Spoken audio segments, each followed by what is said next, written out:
El encuentro con las tierras de América en 1492 es uno de los últimos acontecimientos importantes de la Edad Media en Europa.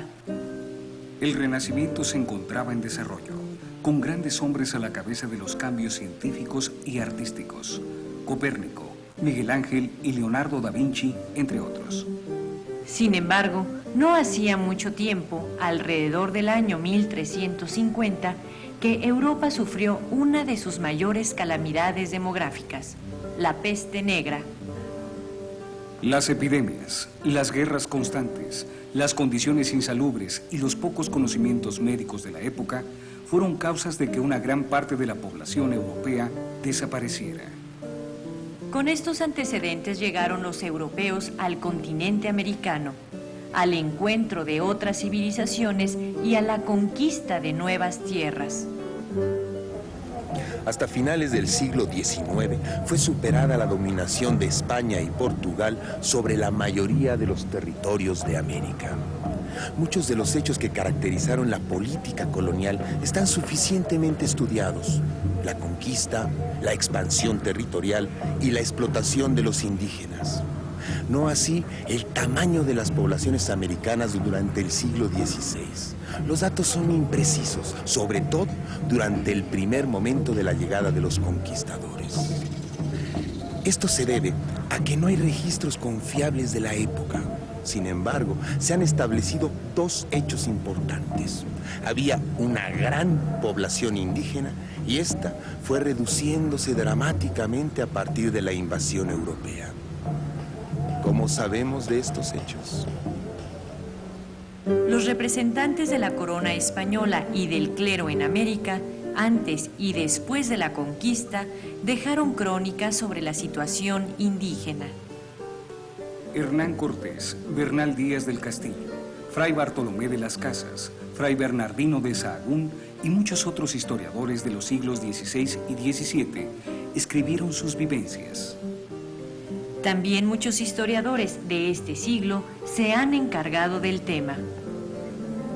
Por esto ha sido posible establecer que antes de la conquista existía en América un alto número de población indígena. Algunos hechos que explican lo anterior son la edad temprana de las mujeres al momento del matrimonio. Al respecto, Fray Bartolomé de las Casas señala: Véase una mujer por agua al río y lleva delante 2 o 3 muchachos como los dedos de las manos, y otro en los brazos, y otro dentro de la barriga. Otro factor es que la población estaba bien alimentada. Las familias tenían derecho a parcelas de cultivo y había una gran productividad. Las sociedades indígenas estaban organizadas de tal forma que aún en época de crisis tenían almacenada la comida necesaria para su subsistencia. Los conocimientos de medicina eran suficientes para atender a la población y las condiciones de limpieza y salud eran buenas. La población en América era numerosa, 75 millones de habitantes. En esto coinciden también los cronistas españoles de la conquista. Veamos qué tan grave fue el descenso demográfico. Tomemos de ejemplo el caso de la Nueva España. La disminución de la población en 76 años es dramática. De 25 millones en 1492 pasó a 2.6 millones en 1568. Y 27 años después, solo había 1.4 millones de indígenas. Pero la pregunta continúa. ¿Cuáles fueron las causas de la catástrofe demográfica en América? La primera causa de la baja poblacional fueron las guerras de conquista, que ocasionaron muchas víctimas. En la toma de la Ciudad de México en 1521, se calcula que murieron 200,000 indígenas. Fray Bartolomé de las Casas menciona que en las primeras décadas de la conquista han de haber muerto 30 millones de pobladores americanos. La diferencia en armamento y en la estrategia de guerra favorecía a los europeos. Sin embargo, las luchas militares, por lo general, fueron de escasa duración y las muertes limitadas. La segunda causa fue la explotación y el traslado masivo de los indígenas a los centros de trabajo en condiciones lamentables. Los trabajos forzados en las minas, en la agricultura y en las construcciones separó a las familias, y el cansancio y el hambre acabaron rápidamente con los indígenas. Fray Bartolomé de las Casas culpaba a la codicia de los españoles que explotaban y maltrataban a los indígenas. Dos maneras generales y principales han tenido los que allá han pasado, que se llaman cristianos, en extirpar y raer de la faz de la tierra a aquellas miserables naciones. La una, por injustas, crueles, sangrientas y tiránicas guerras. La otra, oprimiéndolas con la más dura, horrible y áspera servidumbre en que jamás hombres ni bestias pudieron ser puestos. Pero no todos los europeos eran cruelmente verdugos. Fue importante la labor y defensa emprendida por los frailes, quienes protegían y capacitaban a la población indígena mediante la enseñanza de diversos oficios. La muerte masiva de la población se debió más a causas naturales que a las masacres de la conquista y a la explotación. La tercera causa, y la más importante de la catástrofe demográfica, fue ocasionada por las enfermedades epidémicas. En sus exploraciones de ultramar, los europeos y los negros usados como esclavos trajeron consigo microbios y virus contra los cuales eran inmunes, pero que al contagiarse a los indígenas resultaron de fatales consecuencias.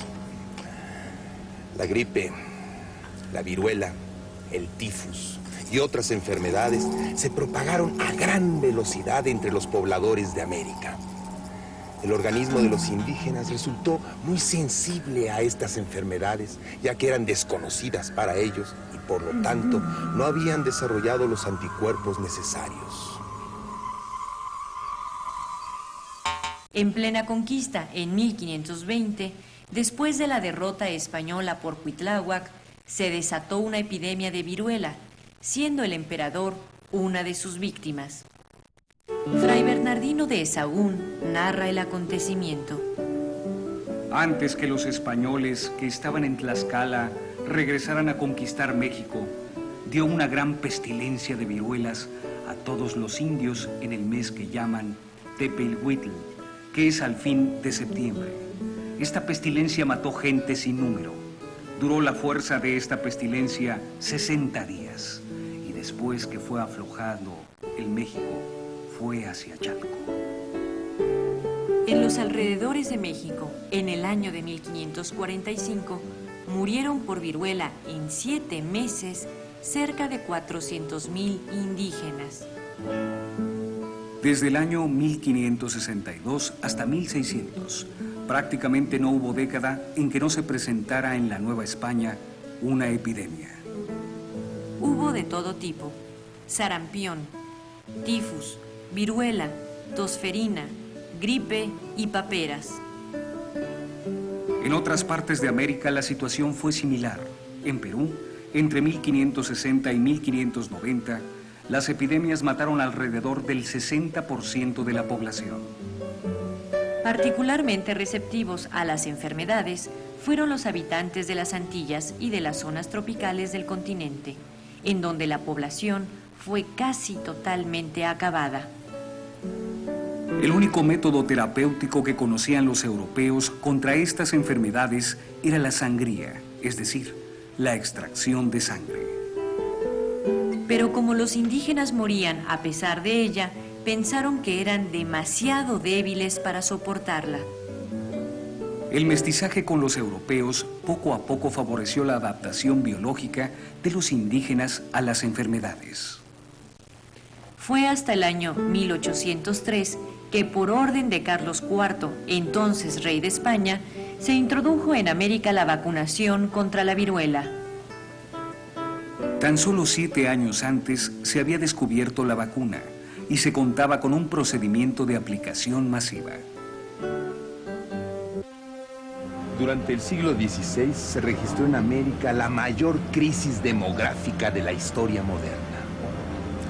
Las causas fueron las guerras, la explotación de los indígenas, su desplazamiento masivo hacia las actividades mineras, agrícolas y las construcciones urbanas, pero sobre todo las enfermedades. La ley biológica y la falta de inmunidad hacia las infecciones explica en gran medida la catástrofe demográfica indígena. Estas causas rompieron con el equilibrio ecológico del mundo americano y ocasionaron un desgaste vital, una situación deprimente de desconcierto y frustración. La conquista acabó con la América prehispánica, un sistema ordenado de creencias, costumbres y actividades. Los europeos establecieron otro distinto, pero el mestizaje aumentaba y con ello se darían las bases para la formación de las nuevas naciones americanas durante el siglo XIX.